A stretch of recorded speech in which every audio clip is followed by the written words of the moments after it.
The Kentucky Senate has passed a bill aimed at fixing long-standing issues in the state's juvenile justice system. Senate Bill 125 creates a formal process to identify youth in DJJ custody who are high acuity, meaning they need more intensive mental health care. Sponsor Senator Danny Carroll says the bill does not remove accountability but focuses on earlier treatment to reduce repeat offenses. Carroll calls the measure the final major step in addressing problems that came to light after a violent juvenile detention riot in 2023. The passage of this legislation could very well be the difference as to whether or not we end up under another consent decree, as the Department of Justice has already been following the progress of this legislation. The bill also calls for building a female-only juvenile detention center with room to add more facilities if funding allows. The measure now heads to the House for consideration. So Representative Bray, this is before y'all now. What Senator Carroll's talking about there, a consent decree is heavy duty.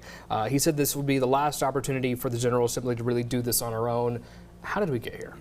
So he had made some references to some long-standing issues that Kentucky's had. Times have changed, and we've got unfortunately, a more violent youth population. We've got more mental health issues now than we've probably ever had before. I think it's important that we get those kids treated and give them the best chance at success that they have while protecting all of our other citizens as well. I know he's got one proposal. There's another proposal over in the House to kind of look at and do some of the very same things he's wanting to do. I'll be curious to see how it shakes out. I know I've sat through at least 3 or 4 presentations from the Department of Juvenile Justice about the need for a high acuity treatment center. I'm anxious to see what ends up happening in that space. Senator Thomas, I believe you supported this bill. What were some of your thoughts? Bodie, I did support it, but I do say this. The original proposal calls for 2 buildings. I don't know if you're aware of that. Yeah. Okay. We've now scaled it back to 1. But Bodie, we're talking about $45 million now. I honestly believe by the time we finish, given cost overruns that generally happen with government projects, we're looking at $75 million.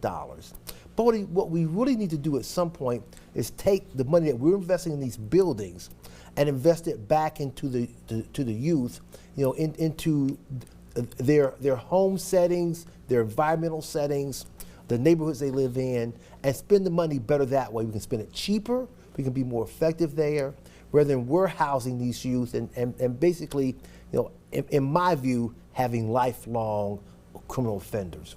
We aren't thinking enough about how you can put the money back into their personal development so that they won't continue to be incarcerated. And you touched on something I was hoping to reach here, which is the idea that Senator Carroll kind of illustrated behind this is that the younger that we can get them into treatment, there's a better chance that they could have better opportunities ahead of them.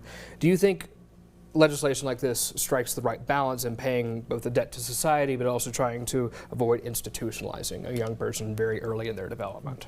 Representative Bray, you want to take that first? It doesn't matter. So one of the things that Senator Thomas brought up that's very interesting, and I may have be off a couple $1 million one way or another on the operational cost of these.